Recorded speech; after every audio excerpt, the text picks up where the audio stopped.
مساء الفل والجمال، عاملين ايه؟ النهارده ان شاء الله هنعمل حاجه حلوه جدا جدا واكله شتويه وتدفي كده بقى في التوقيت اللي احنا فيه. معايا كده مكرونه، هنعمل النهارده مكرونه بالوايت صوص حلوه جدا، وهنعملها بمكونات سهله جدا ويطلع طعمها تحفه بجد. معايا كده مكرونه، المكرونه اللي انتوا عايزينها سواء بقى مقصوصه المكرونه الصغيره او سباكيتي براحتك. هما معلقتين دقيق للصوص بتاعي، والبهارات ملح على فلفل اسود ورشه بهارات فراخ وبابريكا وتوم باودر على بصل باودر ورشه شطه صغيره، رشه شطه اختياري.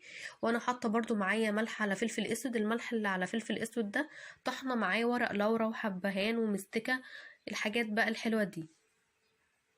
سبت كده بقى ميه على النار وحطيت فيها رشه ملح وشويه زيت صغيرين، ومعايا جبنه موتزاريلا اختياري. انا سلقت المكرونه نص سلقه. لما جيت اكسرها كده من النص بتتكسر معايا مش مستويه، هي بس يا دوبك استوت. حوالي سبتها 3 4 دقايق بس على النار. لما جيت اقسمها تحس ان لسه فيها نشا من جوه جامده برضو. طبعا معايا كوبايه لبن للصوص بتاعي بس قبل الزياده. حطيت كده معلقتين زيت في الطاسه وهشوح فيهم بقى الدقيق بتاعي زي اكنك بتعملي بشاميل بالظبط.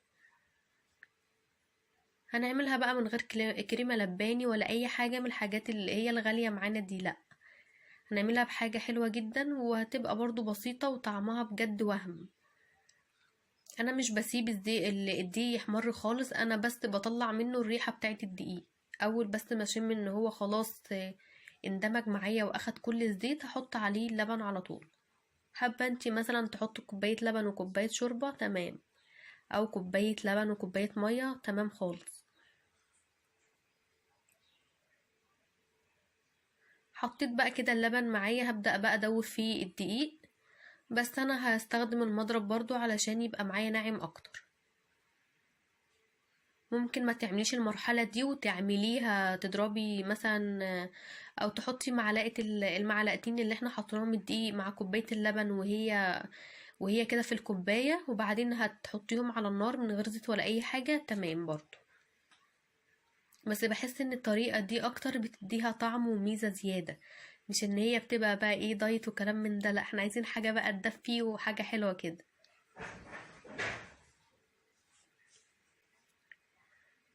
استخدمت بقى المضرب بتاعي، شايفين ناعمة ازاي وكويسة، وحطيت برضو كمان كوباية لبن. على حسب بقى ما انت عايزة السمك بتاعك خفيف تقيل، دي بقى حسب ما انت عايزة تزودي اللبن او تقللي. احط بقى البهارات بتاعتي. عندك اي جبنة تحطيها معاها، مش لازم موتزاريلا، اي جبنة عندك، جبنة مثلثات جبنة بيضة، اي جبنة عندك ممكن تحطيها معاها. حطيت بقى كده البهارات بتاعتي. لو انت شايفة ان البهارات هتغير لون الصوص بتاعك وعايزاه فاتح عن كده كمان، ممكن تشيلي شوية البابريكا، اختياري براحتك.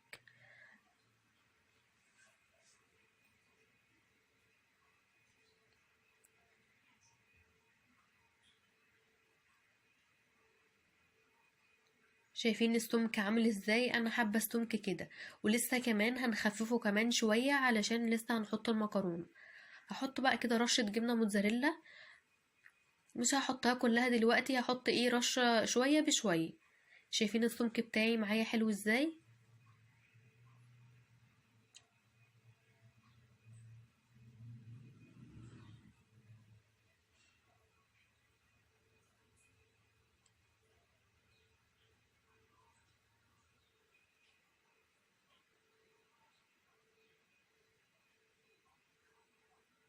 بجد الطبق ده عالمي في الشتاء، حلوة قوي وبيدفي. كنا عاملينه كعشوة، بصراحة طعمها تجنن، لازم تجربوها وتقولي رأيكم فيه. حطيت كده بقى المكرونة وانا هدوبها فيها بقى لحد ما كل الصوص يدخل في المكرونة، وهزودها كمان نص كوباية مية. ليه؟ علشان المكرونة بتاعتي تستوى، طبعا هي نص سوا، فتستوى معايا اكتر. وطبعا لما هي من جواها برضو لسه ما استوتش، فلما النشا الباقية معانا المعايا في المكرونة هتنزل بقى تدي سمك وتدي تظبيطة للصوص بتاعي خطيرة.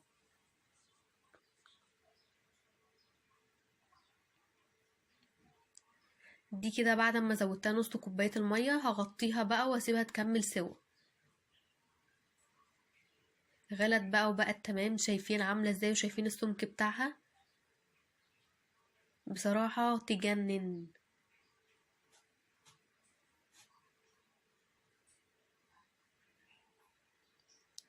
لما اتأكدت انها استوت كده هرش عليها رشة جبنة موتزاريلا برضو.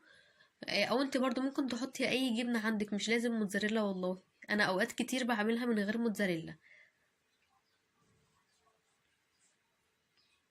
لو انت مش عندك موتزاريلا مش ذات اهمية برضو. هقلبها كده وخلاص بقى كده. هناكلها بقى على التقديم. رشة الفلفل اللي معايا هقطعها قطع صغيرة خالص، هنجرنش بيها بقى الفينش بتاعنا وتبقى تمام.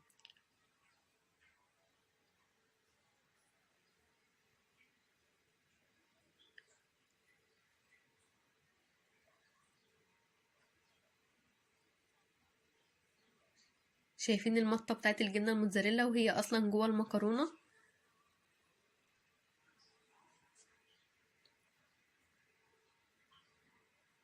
انا كده بقى قدمتها، رش عليها رشة بسيطة من فوق علشان هتسيح بقى في البخار بتاعنا، ورشة بقى فلفل.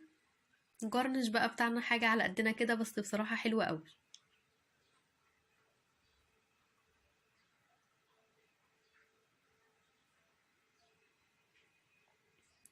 طبق متكامل في الشتاء الحلو ده،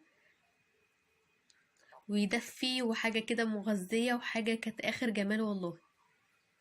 طعمها بجد رهيب، لازم تجربوها بجد وتقولي رأيكم.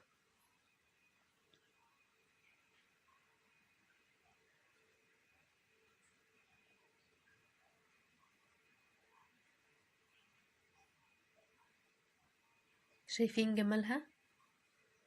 يا رب النهارده طريقتي في الوايت صوص تكون عجبتكم، وعملناها بمكونات بسيطة جدا وفي البيت وما استخدمناش اي حاجة مكلفة. ما تنسويش بقى في اللايك والشير والاشتراك في القناة، وتجربوها وتقولي رأيكم. مع السلامة.